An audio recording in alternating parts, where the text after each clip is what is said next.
All praises to the Most High family. What it do?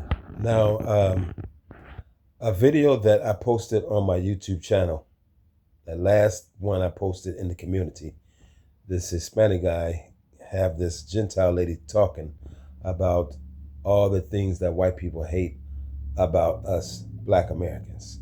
Now I got Willie D. He's showing the same woman saying these same things, and just listen at him a little bit and at her a little bit, and I'm going to speak afterwards, and I'll also, family, have a scripture to share. Okay. So, hey, Boo, I just had a thought.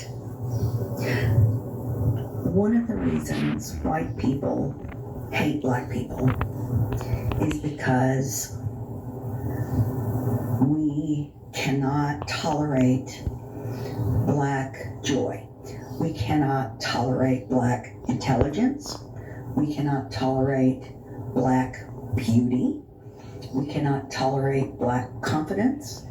I just got to step in real quick for all you super educated Black people out there who think just because you're educated, I'm better than them. Then you're looking down on Black people who are not so educated. You thinking just because you got that degree or that 10 degrees, that somehow it puts you in 1 degree of separation with them.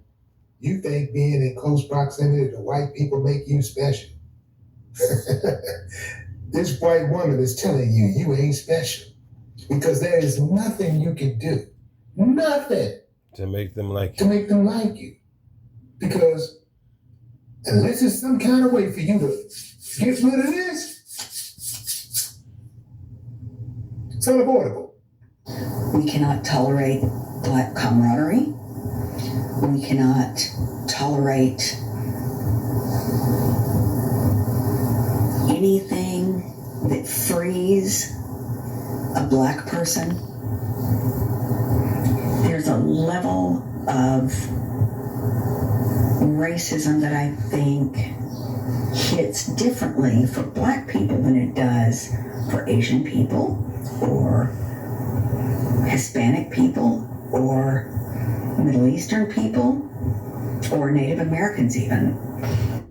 And these are all people, aside from the Americans, who have gotten where they got to in America off the backs of Blacks. And they got a better shot. They get treated better. Wow. Each one of those things that people think regarding other races are different with Black people, I think. Because again, we don't like Black people to be educated. We don't like them to be successful. We don't want Black judges. We don't want anything for Black people that doesn't directly affect and entertain us. And she missed benefit them, benefit them. This is what I was telling y'all, fam. America has an anybody but Black mentality and philosophy. Anybody but Black can own a restaurant, a club, and not be harassed. Anybody but Blacks can have this hotel, can buy this hotel, not have, because they ain't giving us nothing, can buy this hotel, can build a town and incorporate and do their own thing, and it be majority Black town, it'd be an all Black town, and these people are living in harmony. We said we don't want them around us, so they went and built their own thing, and then we went and we tried to undermine that. America has an anybody but Black mentality. So it's always about race. Okay, I'm gonna give my take in a few, family, but I'm gonna speed this up because I want y'all to hear the part when she says sometimes she hates herself for being white. Pardon me, and what she thinks about her and her people. Because I don't want to record all this. I just want y'all to hear some of it. All those sweet children killed, murdered, when they go out with their white friend. Family, did you hear what she just said? All those sweet black kids that have been killed when they go out with their white friends. She ain't delusional. She know what it is, and she's calling it out.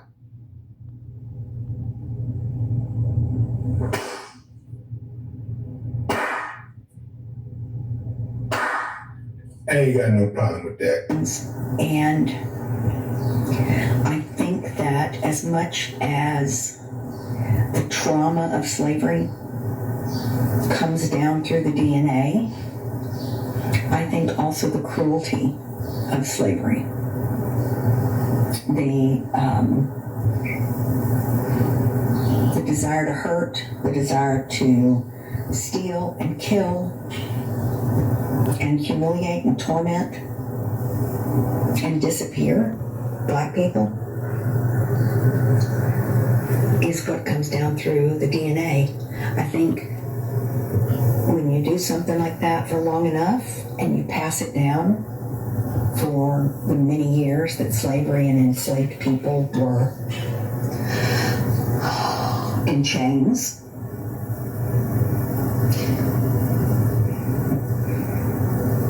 that is an instinct with us, cruelty. And I think you can see it in many videos. All the white women and white men that are telling black kids and black families to get the hell out of here, you don't belong. We just don't want you to have more than us, honey. We just don't want you to be prettier. We don't want you to be the beauty standard.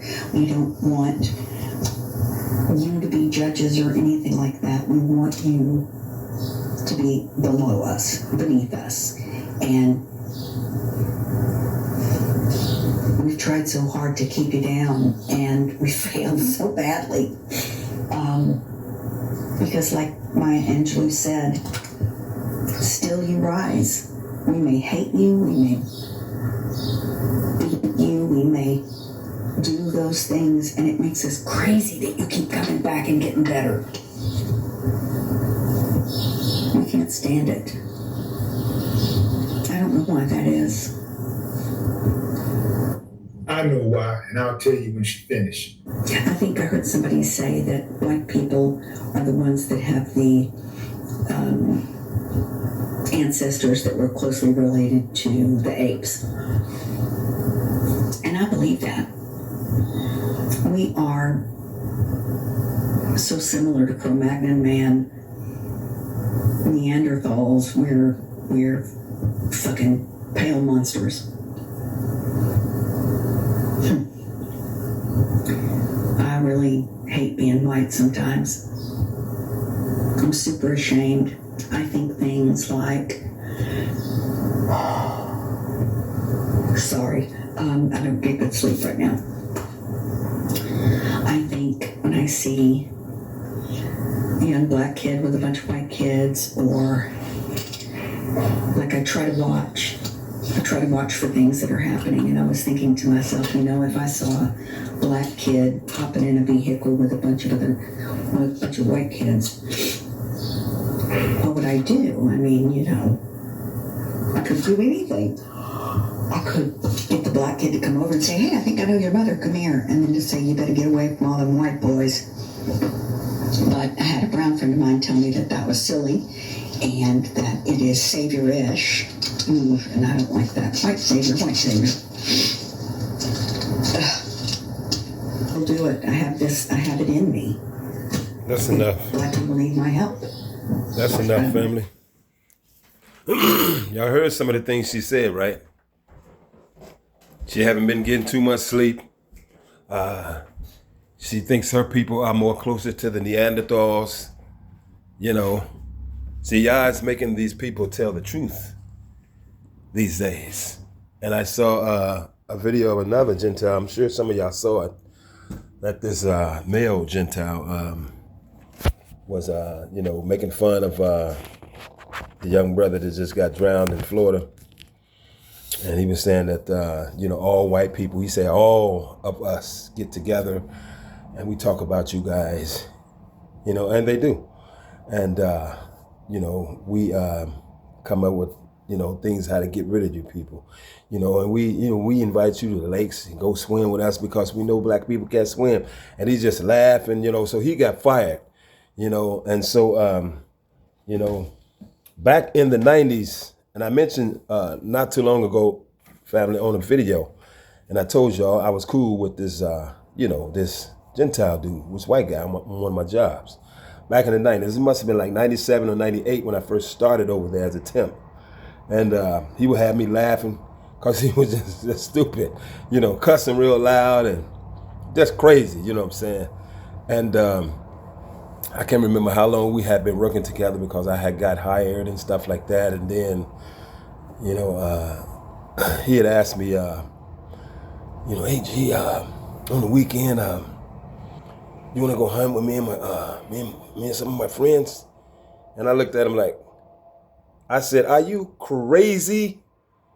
And he bust out laughing.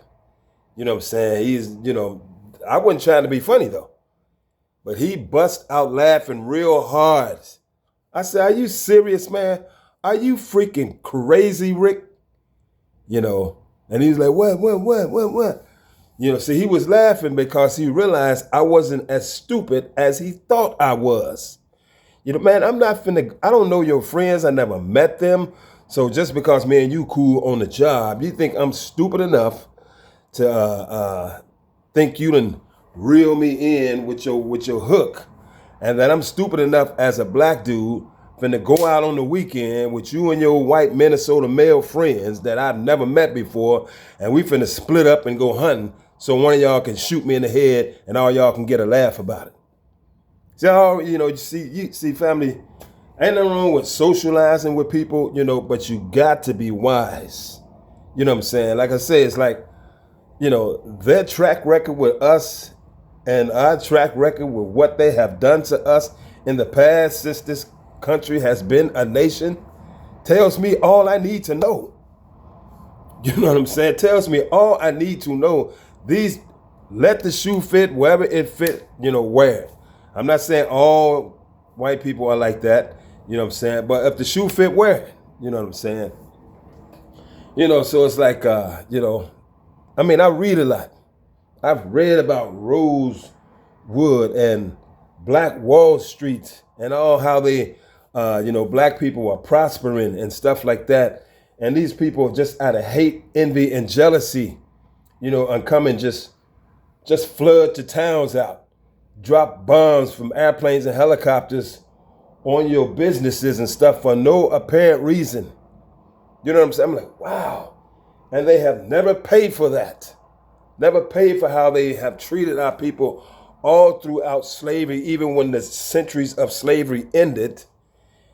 Jim Crow. You know what I'm saying? It's like segregation continues. The hate, the murderings, the lynchings of our people all over the country every decade. You know what I'm saying? And you think I'm supposed to be stupid enough, Rick, to make myself think that you truly my friend and everything is going to be okay with me if I go hunting with you and your friends in the woods somewhere with guys that I never met? I'm supposed to forget about all the lynchings that your people have done to my people? Man, that's why I say, are you crazy? Are you serious? And I was thinking, do you really think I'm that stupid to put myself in your hands so one of you guys could take my life, and then I would have just been dead, and it would have been like, oh, he was murdered, he was killed in a hunting accident. And then you got some of our people, who are easily to be taken, by the smiles that people give them. These people have, like I say, if the shoe fit, wear it. These people, the ones that it applies to, have, they can win an Oscar with fooling you, making you think they really like you and they don't. Here's an incident like when I first got sent to prison Okay, now I left the Lake County Jail in Indiana. Then from there, they after sentencing was 3 weeks after I got found guilty. I went to trial. They found me guilty, and so after I got my 5-year sentence, okay, and then 3 weeks after that, this is all 1986. I got caught the case 1985 in November. So here it is, like in the spring of 1986, they done found me guilty in the month of April.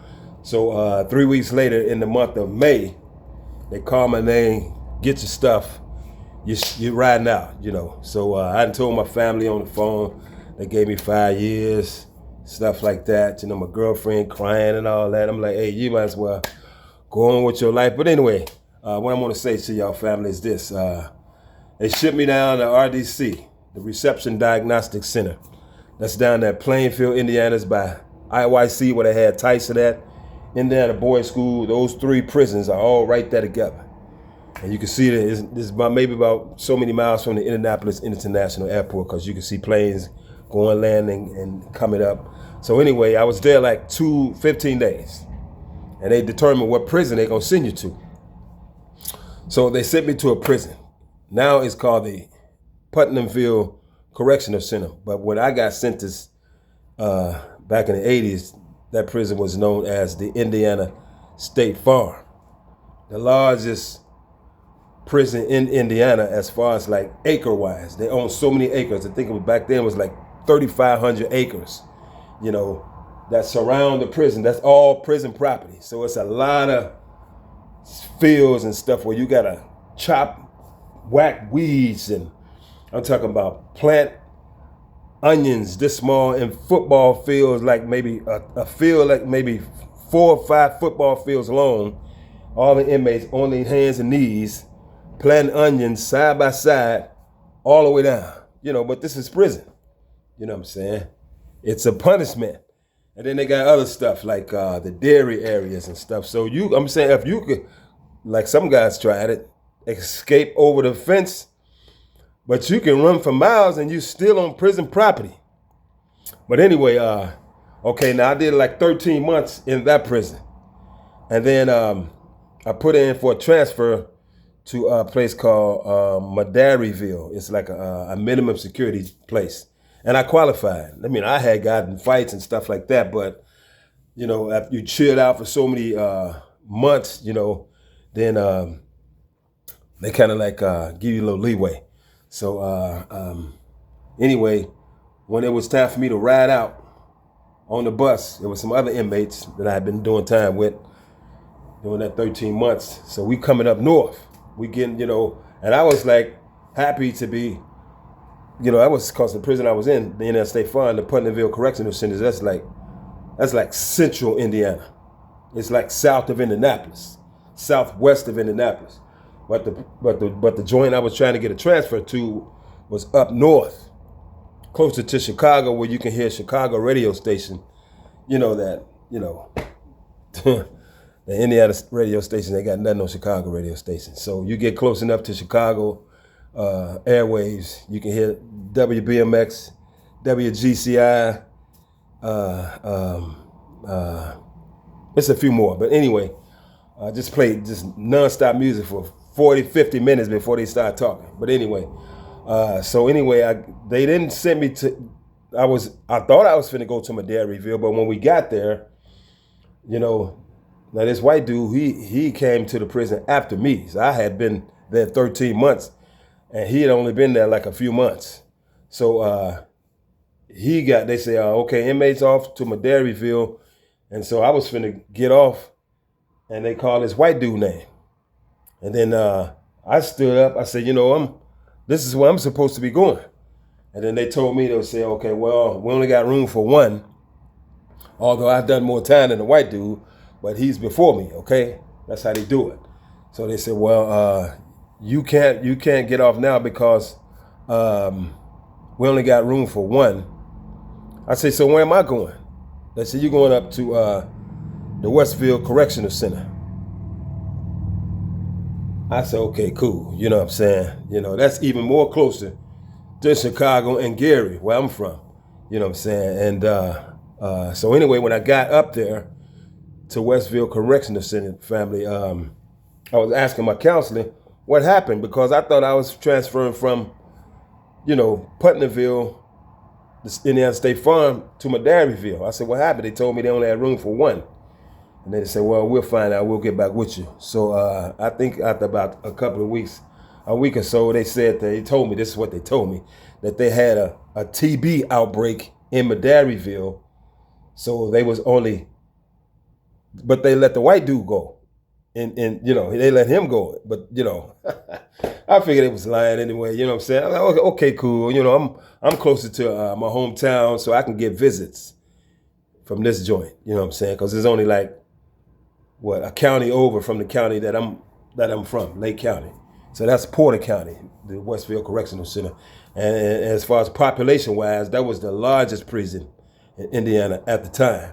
So I was going to have to do at least 6 months there before I was choose work release, where you can go out in the public and make money and build up your bank account before you get out. So I qualified for work release because I had no escapes on my record. So anyway, the reason why I didn't go to Madairyville, they said because it was a TB outbreak, a tuberculosis outbreak, and they wasn't taking any more people. Okay, so anyway, I get in Westville, and I get a job working at a Milburn and Pete company, and we dealt with topsoil and a lot of physical work, but that was cool. I was number like 23. You did this in 1987. So all together, I've been down like, I think like from 85. So going on 2 years all together. And so I got cool with some of the dudes from the, I ended up I left Westville. When I left Westville, after 6 months, the Westville Correctional Center, I chose the Summit Farm in LaPorte, Indiana, the work release center in LaPorte, Indiana. So they shipped me over there, and after I do 6 months there, my time is over. I can go home. So my work release, my last 6 months, and I met a couple of inmates, that we came out. They would take us out to the job on a van. You know what I'm saying? And I know this one guy named Keith, this white dude named Keith. He was from Indianapolis. I ain't gonna say his last name, but his name was Keith. I still remember how he looked. He's a short guy, about 5'5" or something like that. And man, he was pretty cool. Them white dudes from Indianapolis, it isn't like, a lot of them are really hip. But anyway, I thought him was cool. And like on the weekend, from your money that you make on your job, they give you 25% of it. And they put the rest in your account for you when you get ready to leave. So one particular day, I thought me and Keith was pretty cool. We chopping it up every day, you know what I'm saying? And, like roadies, you know what I'm saying? And on the job, we worked at the same place. And then one day, I was on the phone, but it was on a Saturday. It was time for us to, for them to take us out in the van to the shopping center so we could spend a little money. You know what I'm saying? And so I didn't want to go because I was long distance talking on the phone to the woman that I was involved with at the time. And I asked him, I said, Keith, are you going to the store? He's like, yeah. I said, hey man, won't you get me a couple of items, He's like, no, man. He said it really, really angry. I said, I'm not asking you to pay for it. I got the money. I'm finna give it to you. And he's like, no. Like he didn't even know me. And we had been knowing each other for months. I'm like, wow. But see, being in prison around, like I said, if the shoe fit, wear it. Being in prison, doing time, living around white men, in dorms. We stayed in dorms in that first prison. I was in 13 months. And I learned a lot about white men that I didn't know before. You know what I'm saying? And so I know how you can think you really cool with them and they'll change up on you just like day and night. That's what I learned about white men. Being in prison all that time. It's like, when you think you got a friend in them, man, they'll surprise you just like it ain't nothing. I was like, wow. So, but still, you know, even years later after I got out and my life was in God and I was in church, and this one white guy told me it was him and his wife. I was a greeter one day. It was him, his wife. His name was Ace. Him, his wife, they had a son and a daughter. Okay, so when they came up the walkway, up the steps, I greeted them, you know, shook all of their hands, looked at them in their eyes and smiled. And I said, you know, I haven't seen you guys here before. If this is your first time, I pray you have a blessed service at our church. And they all said thanks, and they went in, and maybe like about a year later, the white guy, Ace, he told me, me and him was like pretty cool, always speaking, chit-chatting sometime. We had never done anything outside the church, but you know, we would call ourselves brothers in the Lord. Okay, so after about a year, he told me, he said, guess why me and my family decided to make this church our church home? I said, why? He said, because of you. I said, why?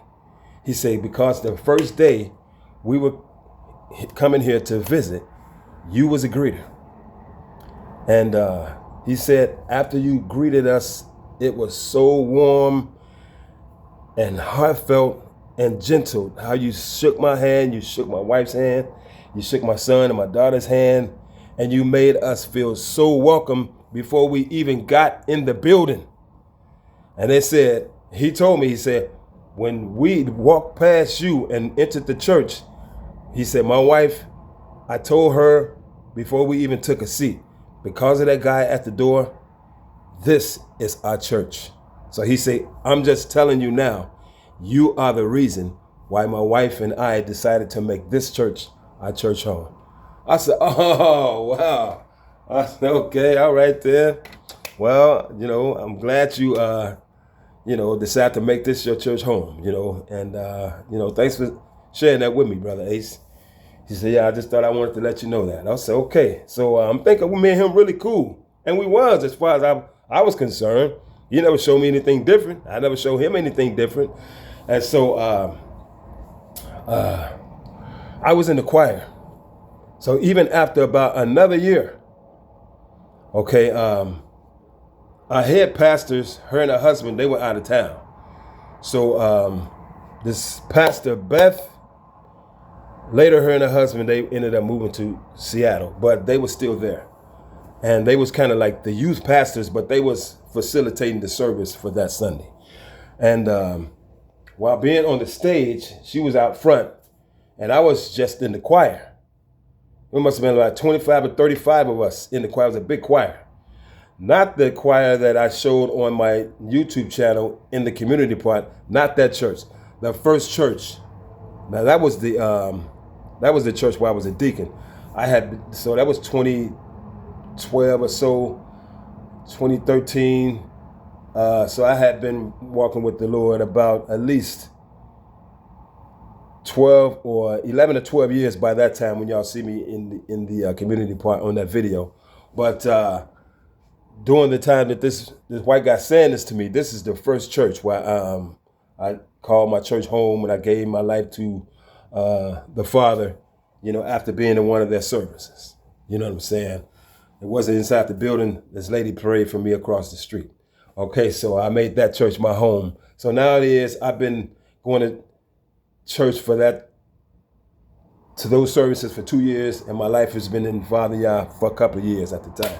So while our pastors was out of town, Pastor Beth, she was a white young lady. She called my name from the choir and said, I want you to come out here and help me sing the song. She was trying to put me on the spot that she didn't know I really loved singing. You know what I'm saying? So she said, okay, I'm going to say this part. I can't remember the song. She said, okay, I'm going to say this part. Da-da-da-da-da-da-da-da. And then you say this part. Da-da-da-da-da-da-da. She said, okay, before we give it a run, let's practice in front of the whole sanctuary. church is filled up at least 300 some people. And all the people, the choir members, and plus the praise and worship singers behind me and her. So, but I always loved singing though. You know what I'm saying? So, but I don't know why she was trying. I think I know why she's trying to put me on the spot, but I ain't gonna even go there. So she said, "Can you say this?" Da-da-da-da-da-da-da. And then I said it. Da-da-da-da-da-da. She says, "Wow, I didn't know you could sing." She said that with a mic in her hand. I said, "Okay, well, now you know." But anyway, so I cut on real quick because I'm a good listener and I like to sing anyway. And she told the band to go ahead, and they started playing the music, and then she would say her part for the part of the congregation over there, and then it would be my turn, and I would say my part to the congregation on this side, and we really flowed really well together. And everybody was amazed because I had been going to the church 2 years and nobody had ever heard me do a solo. I ain't saying them all that good, you know what I'm saying? But I held my own with her. And so after it was over, she was like, "Wow, you're my singer." Anyhow, I think a day or so later, the main pastors came back from out of town, and everybody was telling them, you know, so-and-so, brother so-and-so, he was leading the praise and worship team. And then the head pastor asked me, she said, "All the one-on-one conversations I had with you when you was in discipleship and this and that, and you never told me you could sing." I said, you know, but anyway, so she put me on the praise and worship team. So the dude, Ace, that told me him and his wife and family decided to make that church their home because of me, how I greeted them warmly on that first day that they visit. You know what he said to me, family? You know, he just snapped. He snapped. He said, "They got you on the praise and worship team?" Because after that Sunday, you know, he would see me on the stage holding my own with all the other praise and worship singers. And he got really jealous and envious. And he said, "They got you on the praise and worship team?" I said, "Yeah, I've been singing all my life, Ace." You know, he said, "Oh man, I know I got to get out of here now." Changed on me just like from day to midnight. I said, "Wow, why? What you got against me being on the praise and worship team, bruh?" He walked away from me and took his wife and the kids just because I was on the praise and worship team. This white dude left the church and he never came back. You know what I'm saying? Like I said, if the shoe fit, wear it. For all those white people who are envious and jealous of our people because we have our own culture, because we're not all dumb and stupid. You heard what that white lady said. You know, they don't like us being intelligent. They don't like black doctors. They don't mind us being maids and servants and stuff like that, playing sports. But as long as you ain't running the team, you know. But, you know, there was other incidents, you know, like that one I was just described when I was in the joint. That dude, Keith, I thought me and him was cool. And I just asked him, "Could you pick up a couple of things?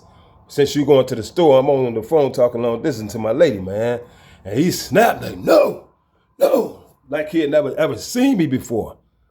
And that's when I realized, when I was in prison, how white men could change on you just like night and day.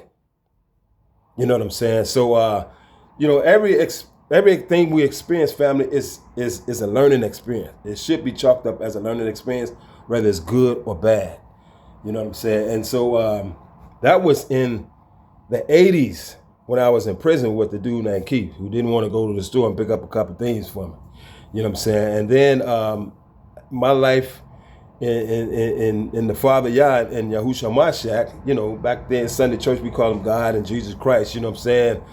And this was like in the early, either 1999, no, that had to be like 2001, before I was even married. I got married in 2002, so that was before I got married. I joined that church in 1999, this 2001, when the white dude surprised me and said, because I'm on the praise and worship team, he took his family and they left the church just because of that, you know. And then years later, when I was a deacon, when I became a deacon at the church where I put the videos in the community part at that church, now I was cool with a couple of white guys who used to come on Wednesdays, and we sat in the same area, okay? And So we would just chit chat and stuff like that. And sometimes, they would tell me why they joined the church, because it's 99% black, And they told me the only reason why I joined the church is because of how the pastor preached.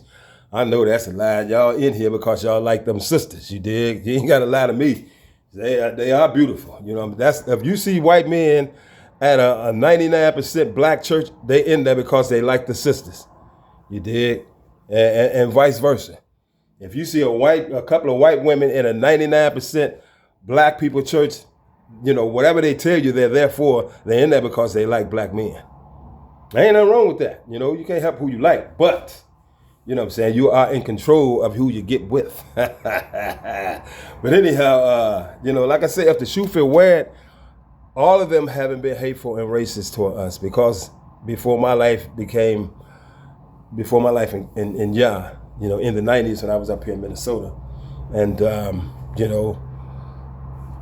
I was renting a room, okay, because they would make it difficult for young black men coming from Gary, Chicago, and Detroit to get a place. If you had 3 years of rental history, if you can present that, and if you had a felony, you was young and black, so that's 3 strikes right there. So I had 4. I had a felony, young, black, and I was from Gary. So anyway, they were told not to rent to us. But anyway, I stayed in the shelter for a month and a half, and then I heard this brother on the job. We was just a lot of us temps used to bust us out from Minneapolis out to the suburbs, and I heard this one brother. He was about 45 years old. He's from the Go, and I heard him talking to somebody. He said, if this nigga ain't got my rent money tomorrow, he gonna sure get the hell out of my house. And I was working in the same area as him.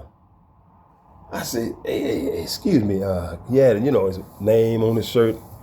I said, excuse me, Brother Mike. I couldn't help but hear what you was just saying about somebody ain't got your rent money tomorrow. You gonna put them out. I said, what you rent property or something?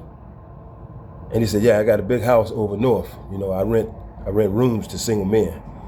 I said, why not couples? He said, because I used to, he said, a lot of drama and stuff, and I don't want couples tearing up my house and stuff. My mama lay downstairs. I don't want all that noise in my house when the people get at odds with each other in relationships, so I just rent to single men now. I said, Dad, brother, let me get your phone number, man, because if that dude, whoever he is, don't pay you rent tomorrow, let me rent the room, man. He said, okay. He gave me his phone number, and the next day I got paid from the temp job, plus that was my first time getting the GA, the little $203 check that they give you from the GA building that was downtown in Minneapolis then. So, and plus they gave me the food stamps. So in order to live in the shelter I was living in order to sleep upstairs in the rooms and put your property, your important stuff in lockers, when you put a lock on it, you had to go to the GA and get a voucher. Because I was downstairs in the basement where they just give you a mat. The mat's laying on the floor. After you check in, you got your information. They tell you go downstairs, get a mat, and just go and crash out. And there wasn't no curfew. The door stayed open all night.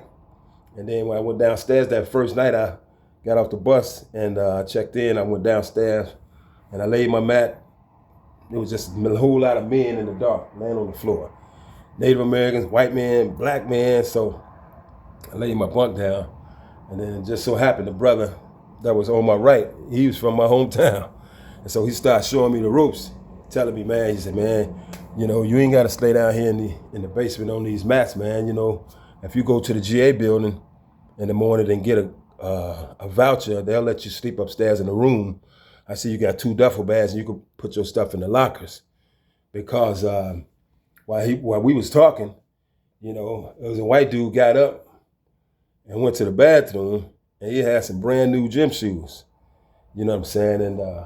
And then when he went to the bathroom, a black dude got up out of the dark and went over there to his mat and stole his tennis shoes just that quick, jumped back over there to his mat before the white dude came out the bathroom. And he came out and saw that his gym shoes was gone. And he was standing up in the dark looking stupid like, anybody see who took my shoes? Then nobody say nothing. And see the brother was like, you see what I'm saying, man? They will steal your stuff, man. So, I didn't come up here to try to get no food stamps and stuff like that. I came up here to work. That was my thing. And so I'm listening to this brother who had been up here for a while. He said, man, if you come down here and put your duffel bags down, you come back, your stuff gonna be gone, man. So, go to the GA building in the morning, and he told me the way. Go to the corner, make a right, and walk 5 blocks, and it's right there on 5th, because the shelter was on 10th Street. And that's what I did. And so the lady asked me, she said, well, what brings you here? I said, if I didn't need a voucher to stay in the Drake shelter, I wouldn't be here. I came here to work. So that's how I ended up getting in the system, so I can get me a locker and be able to sleep upstairs in the rooms. And after a month and a half, I'm talking to this brother on the job named Michael, who telling me he got a big house over north in Minneapolis and he rent rooms to single men. And the next day, I got the 203 and the food stamp, and plus I got paid from the temp job all on the same day. It was on a Wednesday, I still remember. So I called him the next day. I said, did the dude pay his rent? He said, nah, man, that nigga ain't gonna pay me, man. I said, hey, man, what you charge to rent a room a month? He said, $200. I said, man, I got that right now, dog. What's your address? Give me your address. I catch the bus to where you at home now? He said, yeah. He gave me his address, and I found my way to where he stayed, asking people downtown, am I in the right place to catch the 5 bus to over north? Yeah, you're in the right place, brother. You know what I'm saying? I'm like, wow. So anyway, I started renting from that dude, Michael, and he was a Muslim guy. That was his American name, Michael. I ain't gonna say his last name, but his Muslim name was something Shabazz or something. But anyway, he was about like 45 years old. And so I started renting from him. I rented from him for maybe about 4 months, and then come to find out he had a foreclosure on his home, but he didn't tell me that. And so it was another roommate across the hall from me, a dude he knew from Chicago, and sometimes the dude I was paying the rent to, sometimes his brother would come over on the weekend. So I got to know these dudes from Chicago, and I would drink beer with them and stuff like that. And they told me I looked like their nephew in Chicago, and his mother said, you look like my grandson. And I told him, mama, you look just like so-and-so. But anyway, they was cool people, you know what I'm saying? But he had a foreclosure on his home, so everybody had to go. And they was asking me, well, what you gonna do? I said, I ain't got nothing else to do but go back to the shelter, And then his brother spoke up. His brother said, man, me and my wife, ex-wife, we got a divorce, her and the kids, took a house, and they left me with the 3-bedroom apartment. So the dude named Man that he knew, they grew up in Chicago together. He said, he gonna get the other room. I got another room open, man. He said, you've been renting from my brother. I see you go to work all the time. You seem to be a pretty straight up guy, and if you want to rent my room, you're welcome. I said, wow. He said, you ain't got to go back to the shelter, man. I said, how much you charge me a month? He said, how much would you pay my brother? I said, $200. He said, give me $175. I said, cool, man, cool. So, ended up moving over there in his 3-bedroom apartment with him and Ernest. He had all kind of VH1 tapes, back in the day with the VCRs and stuff. So this is 1995. Now, it's still 1994 because I came up here in September. This is, okay. I stayed in Michael's house, renting a room for 4 months. Here it is. It's February 1995. Okay, so I moved in that room. I was paying him rent, still working temp. And he came home. He said, man, one day in the afternoon, because I worked the first shift. He said, man, every time I come home, man, I see you just watching movies, man. He said, man, won't you get out and start meeting people, man? I said, I don't know my way around here, man. I don't know nothing about this area, man. He said, man, there are bars. There's like 4 bars in the vicinity, man. He said, just go out, man. And, I said, oh, okay, cool, And he said, man, you work and you just come home and watch movies, man. He said, go on, man. You new up here, man. Go on, just start meeting people, man. I said, okay, cool. So, I started hanging out, and I started meeting people. And back then, my hair was long enough to be pulled in one long ponytail, or sometimes I wear two ponytails, and my hair was touching my shoulders, and I put a bandana on it, let my waves bust, and I started getting a lot of attention from, I was, one of my nephews in Indiana told me, he said, man, hey, you going to Minnesota, the white girls in Minnesota, they love black dudes. I said, man, hey, everybody got their own preference. I said, I love black women, dog. You know what I'm saying? That's all I'm interested in. And so when I came up here, I'm trying to holler at sisters. I've been up here like what? 6 months? From September, October, November, December, January, February, March, I was in a relationship with a sister from Chicago. We was kicking it for about 4 months. And, it didn't last, But we met up years later, and to try to rekindle our relationship, we agreed to rekindle it. But she died from a stroke of just a few days later. So that didn't happen, And anyway, so after me and her broke up, I was still single. And now I'm out meeting people, and I used to always get compliments from African women, white women about my long hair. It was wavy and stuff. But I was always trying to holler at American black women. And they wouldn't give me the time of day. Oh, wow, I wasn't used to that, because where I'm from, GI, Gary, Indiana, it was like 70-something% black, and the sisters, down there, I mean, it's like they, just really genuine. You know what I'm saying? I was like, wow, you holler at the sisters up here, they would not give me the time of day. And then a lot of white women started hitting on me. So I'm saying that to say all white people haven't always hated us like y'all seen that lady on the video.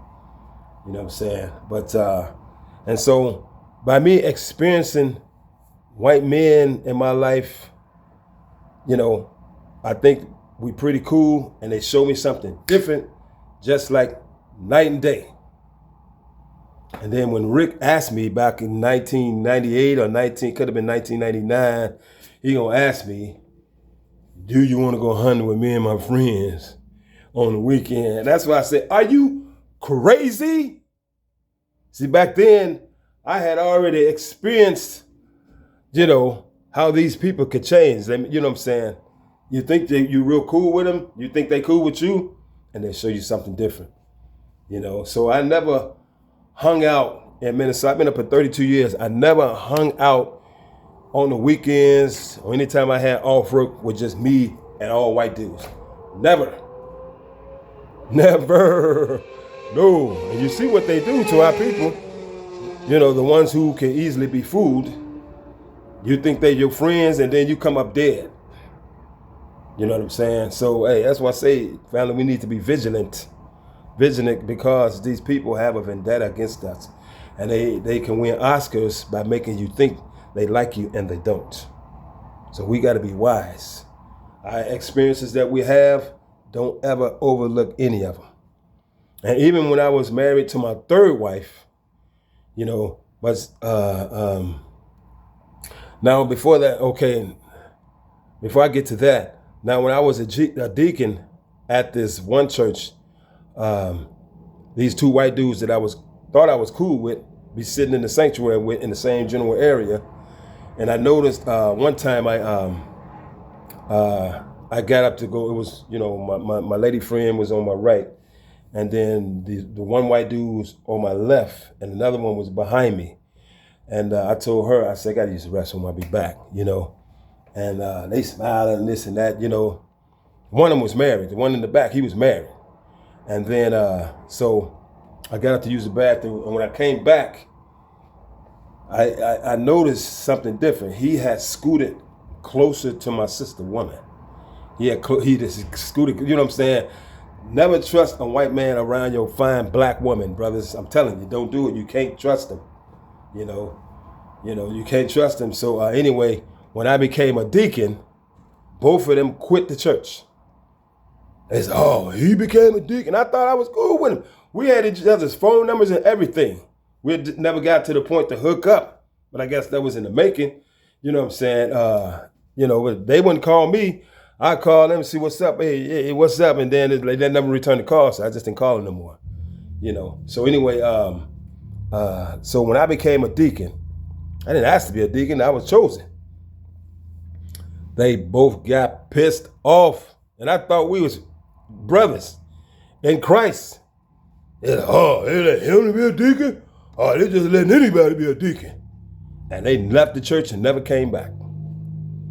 I was like, wow, man, these dudes, why are they so envious and jealous of stuff, man? You know, if you ain't below them and you rise above them in anything, they're going to show you how they really feel about you. They ain't never give a crap about you at all. I've seen these experiences in my life with white men. For real. You know what I'm saying? That's why they can't fool me. You know, I play them at a distance. Yeah, we can talk and shake it and chop it up. You know what I'm saying? I can do that. You know what I'm saying? But we ain't finna do nothing together. Like me and a whole lot of them together. Ain't finna happen. You know, too many of our people come up dead hanging out with them. You know. And another thing I wanted to say, family, is that when I was married to my third wife, we got married in 2007. We just meeting each other. We just got married just to keep from being fornicators. So we didn't really know each other, but we just liked each other. So it didn't last too long. But anyway, while we was married, and one of her brothers was a pastor, he married us. And what was it? Bloomington, Minnesota, south of Richfield. We got married outside in the park. And so one particular Saturday, we was off work, and she invited me to go over her brother's crib, one of her brother's crib, not the one who married us. She had another brother. I said, okay, cool, you know. My brother-in-laws, ain't nothing wrong with that. So we drove over to his house, and he had a friend that was a singer. He had a mic in the crib, and this one older guy, he was just singing. Yeah. You know, that was one of her brother's friends. He was just a singing guy. He seemed to be cool. But this white guy, he was smitten with my wife because she was really gorgeous. You know, pretty brown sister. She was gorgeous. I first met her, I said, have you ever been a model? But anyway, I knew that I couldn't trust no white man being around my woman. It's something, you know, but anyway. So he asking her in front of my face, you know, can I rub some of this lotion on your face? I'm looking at him like, and she's like, nah, no thanks. She was very intelligent. She was like, nah, no thank you. But he was just staring at her, just lusting, you know, talk about, you know, he was really, you know, working my nerves, you know what I'm saying? Because I ain't never in my life, ever, since I was a kid, let nobody mess with my woman, ever. You know what I'm saying? I don't play that. You know, so anyway, I kept my cool, you know what I'm saying? My life is in Christ, but I still knock a nigga out. You put your hands on my woman. You know, I don't mind you admiring how good she look, but you want to put your hand on you in trouble. So anyway, he kept saying little things, and he said something else. And I said to him, I said, I don't play that, you know, any man trying to come between me and my wife. I said something to him just to get his attention. Like, I've been hip to you the whole time. And then he finally, he wasn't paying no attention to me. This is how disrespectful they are. They want everything and the cake and eat it too. You know, like I said, if the shoe fit, wear it, these white men. You know what I'm saying? So he was just, like I wasn't even there. He making these passes at my wife in my presence. You know what I'm saying? So I said something to him to let him know, you know, man, you know. And then I spoke to my woman. She realized, you know, how he kept making passes at her. And then she started apologizing to me about what she was wearing. I said, sweetheart, you ain't got to apologize to me. You know, hey, you can wear what you want to wear. You know, but a man's supposed to have self-control. That's not your fault. That's his fault. You know what I'm saying? So I checked him real good. I said something to him. I said, man, I don't play that, you know, when it comes to my wife, man. You know what I'm saying? I said it in a tone to get his attention. And then he looked at me and he realized how stupid he had been in my presence all along, you know. And then he started apologizing. He felt bad the whole time. He started apologizing, you know, because I was peeping him the whole time. You know, he apologized. He kept saying, I'm sorry, you know. But I know it was just words coming out of his mouth. He's acting like he was sorry, but still. Nigga, if you had a chance to get with her, you would if I went around. You know, but anyway, when I was in Minnesota Teen Challenge in 2005, I was there to have some family counseling for me and my second wife. And it was working for a while. And then this one of my roommates left, this young dude, about 25 years old. And then they gave me another dude. He was another white guy. He was a little older than me. And we would sit down and talk. He'd sit on his bed, I sit on my bed, we'd chop it up a little bit. And he was telling me stories about his life, you know. And I'm married at the time. And he gonna say, he gonna tell me one day, like he was proud of it. He said, I slept with, he said, all these guys are white guys. He said, I slept with 3 of my best friends' wives. Like he had really accomplished something. And he had a little stupid smile on his face. I hated him from then on when he told me that. I just kept it to myself because I was trying to complete my program. But to me, he was the most vile, disgusting person. One of the most vile, disgusting people that I ever met, I thought. You gonna tell me you slept with 3 of your best friends' wives? Nigga, you think you really accomplished something good? And you sharing this with me? I said to myself, man, if we wasn't in this place, I'd just get away from him, you know, but he was my roommate. I just didn't like him after that. But hey, boy. But anyway, hey, I'm going to show y'all this scripture. It is in the book of Jubilees, why I think these people hate us the way that they do. And like you heard that old white lady saying, you know, sometimes I hate being white. Sometimes I just hate my people, you know, because when you're trying to figure out why they trip on us so much, and they just have an obsession with Black Americans so much, you know, they just want us below them, you know, after our people have done so much for this country, fought in all the wars and everything, you know. But the only way I can explain it, family, is this.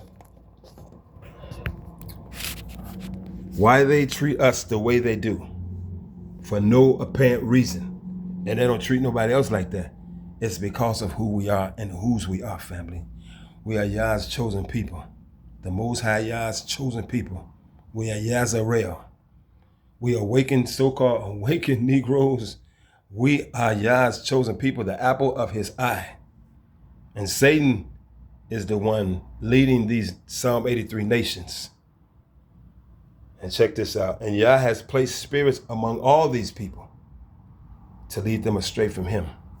And these evil spirits that Yah placed among them, they know exactly who we are. So the lady can't understand and figure out why her people treat our people the way that they do. It's because of this. Could be the only explanation is this. Jubilees, chapter 15, verse 31 to 32 right here. And he sanctified it and gathered it from among all the children of men. For there are many nations and many peoples, and all are his, and over all has he placed Ruach, that will be spirits, in authority to lead them astray from him. But over Yazarel, he did not appoint any angel or ruach, for he alone is their ruler, and he will guard them and require them at the hand of his angels and his ruachs, and at the hand of all his powers, in order that he may guard them and bless them, and that they may be his, and he may be theirs from henceforth forever. You see, family, that's the only rational explanation why these people treat us the way they do. They murder us every chance they get, make us think that they're our friends, and our people come up drowned. Some of our people come up lynched even to this day in 2026. It's because these evil spirits are leading them. These evil spirits are leading them. And you got not just the Caucasian people, you got a lot of racist people against us so-called Negroes are from other groups too. See, not too long ago, it was this, what was it, an Asian dude burning a cross in a park in Chicago. I saw it on YouTube. You know, so we hear a whole lot of racism of white people against us so-called Negroes in this country because they are the ones running it. You know, he caused them to be the head, and our people went down to the tail because of our ancestors' sin. You know, and there was curses came on down to all the generations, where it was affecting all of Yazarel's generations because of our ancestors' sins. And he allowed them to rise up above us because he was so angry at us. Not because they were so special. If our people had stayed correct and obedient to him and his ways, then we'd have been on top all the time. So they only got that chance because our people fail. You know, but we're on the rise now. He has, you know, given us the Ruach HaKodesh, and we know who we are and stuff like that now. But these people are still in power. We haven't sent our Messiah to take them out yet. So, you know, man, that'd be a glorious time when our Father sent our Messiah back in, family. You know, I didn't know that I was going to be this long, but be that as it may, you know, I understand why these people treat us the way they do, family. It's because of who we are and whose we are and who are leading them. The spirits that Yah placed among them to lead them astray from him. Those spirits hate the chosen people of Yah. So they're actually, many of them, not all of them, like I said, if the shoe fit, wear it, they're actually like demons in the flesh. The ones that are racist and hate us so much, they've been moved by the evil spirits Yah placed among them. Okay? In other words, how can you lynch other people by the neck for no reason unless you're being led by demonic spirits? Nobody else in the world get treated like that but us. So family, just watch your backs, okay? So with that, I'm just going to say one love and shalom.